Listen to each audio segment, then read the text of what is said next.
Hello, my name is Dr. Caroline Barakat. I'm a health geographer who specializes in environmental health. This presentation highlights the links between built environments, green space, and health in general with a focus on mental health. The presentation is partially prepared and narrated by a recent UIT graduate, Susan Yousafzai. As a quick guide in navigating these slides, please press on presentation mode, read through each slide, and then press on the narration. We have embedded 3 videos within those slides and have included discussion questions at the end. We hope you enjoy this module. This presentation focuses on the impact of green space and the built environment on mental health, and the characteristics that may modify the impacts. Mental health is essential to overall health and can be affected by many aspects of our life. Specifically, mental health refers to the maintenance of our successful mental activity. This includes maintaining productive daily activities, maintaining fulfilling relationships with others, and also maintaining the abilities to adapt to change and to cope with stresses. As our environment encourages us to action these things, we will see how important our natural and built environment is to our mental health. As humans, our innate tendency or drive, as suggested by the biophilia hypothesis, is to seek connections with nature and other forms of life. This is linked to our involvement with our surroundings, such as our built environment and our interactions with nature, such as green space. In this way, the biophilia hypothesis provides a relation between the importance of conservation of biological diversity and its impact on our quality of life and mental health. The built environment can be referred as ubiquitous. It is everywhere and is an important consideration to public health. It has many attributes and is a product of human-driven processes. It comprises of all things humanly created and serves humans' needs and shapes the physical and social environment within which humans function. Thus, it can impact human health in various ways, such as providing us with safe and quality-filled surroundings, encouraging our level of physical activity and social interactions. The quality of the built environment is dependent on proper urban physical planning, which has a huge influence on the mental health of the neighborhood. Features of urban physical planning that enhance a sense of community include those which afford sufficient privacy, ensuring easier access to amenities, parks, recreation facilities, pedestrian-friendly spaces, and those that restrict motor traffic.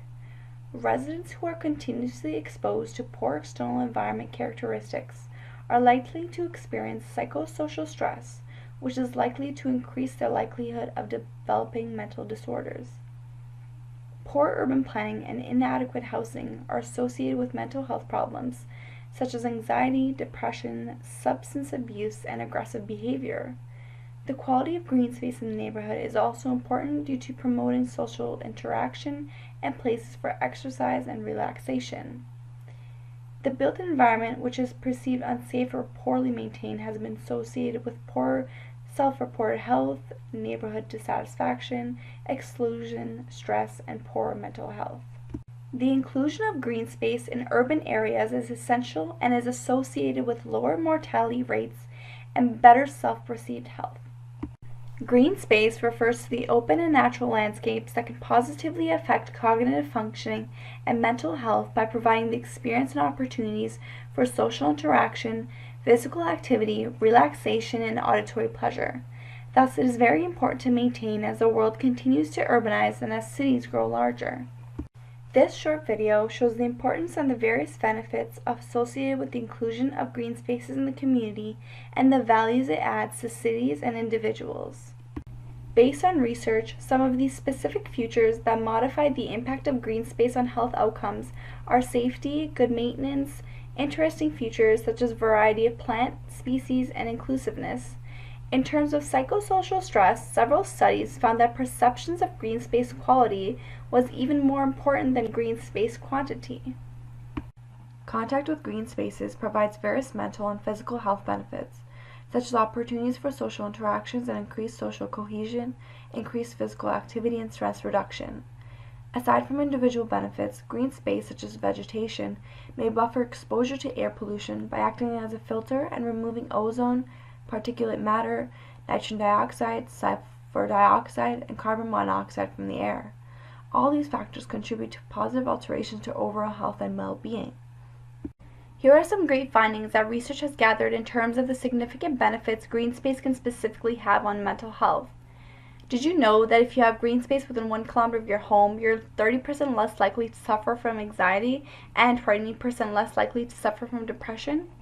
A daily walk in nature can be as effective as treating mild cases of depression as taking an antidepressant. And regular use of nature areas for physical activity can reduce the risk of mental health problems by 50%. Ongoing through this presentation, we will see different aspects of how green space can specifically improve mental health. Attention restoration theory offers a novel approach to identifying and restoring a cognitive mechanism. It is based on 2 components. The first component is involuntary attention, where attention is captured by inherently intriguing or important stimuli. The second component is voluntary or directed attention, where attention is directed by cognitive control processes. Interacting with environments rich with inherently fascinating stimuli, such as sunsets, decreases the need for directed attention. Thus, after interaction with the natural environment, one is able to perform better on tasks that depend on directed attention abilities.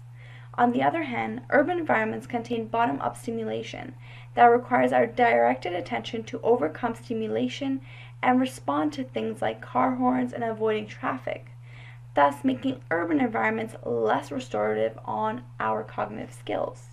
Contact with nature, such as lakes, plants, blue skies, can provide stress relief, reduce brain fatigue, improve memory, mood, positive thinking, mental sharpness, and attention span. In this video, Dr. Ian Alcock describes his latest research about how green spaces in town and cities create immediate and long-lasting improvements in people's well-being.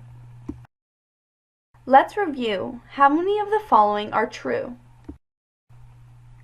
This study aimed to find whether proximity to urban green space is associated with human mental health, as it is often a precursor for other chronic conditions and physical health outcomes. In New Zealand, approximately 20% of the population suffered from a mental disorder during the year 2012, while anxiety and mood disorders affected about 5% of Auckland's population. Therefore, the authors aim to understand the relationship between anxiety and mood disorder treatment and access to green space in an urban setting in New Zealand.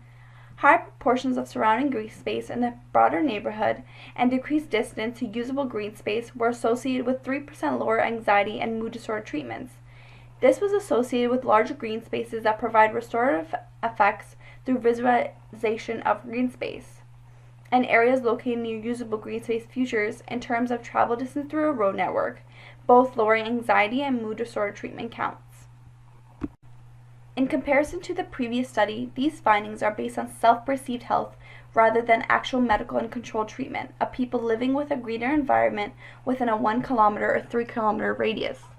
That data indicates that as the percentage of green space increased, the level of self-perceived health indicated by a person's opinion of whether their health is less than good decreased, suggesting that people with a greener environment within 1 kilometer or 3 kilometer radius around their homes have improved self-perceived health.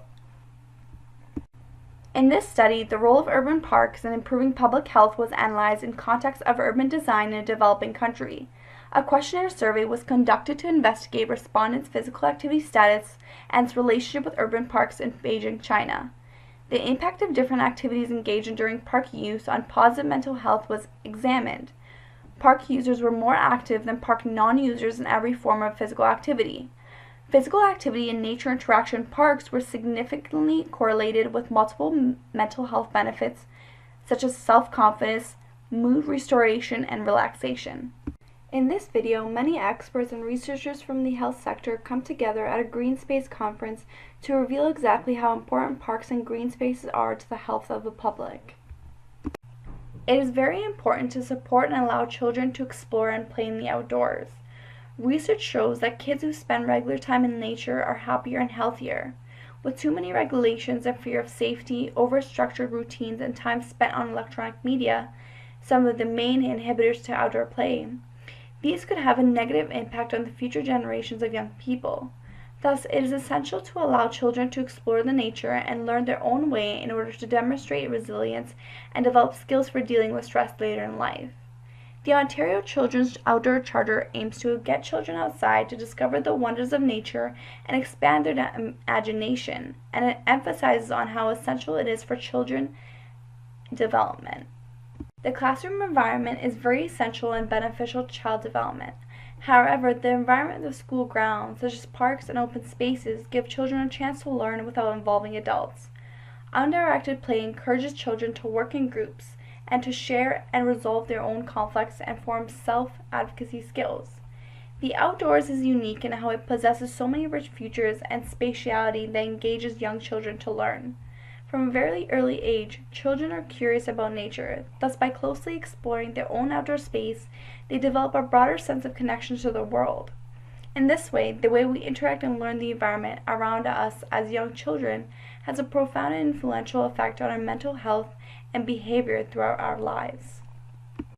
Play in natural areas provides opportunities for different activities and contributes to children's cognitive and affective development when used in accordance with creativity and imagination. In terms of children, if an environment meets their psychological needs, such as offering them the opportunity for exploring, movement, and allowing them to play freely, this provides them satisfaction. Especially during middle childhood, interaction with the nature is very important because it allows children to explore and learn their environment by providing lots of opportunities for different activities, which encourage creativity and imagination. When in a dynamic environment that includes natural areas, the neural connections in the brain of humans increase and start to become more complex, thus making it very important for children to be involved in their environment at a very early age. Research shows that children have a tendency towards more natural materials and that these materials provide a positive contribution to their health development.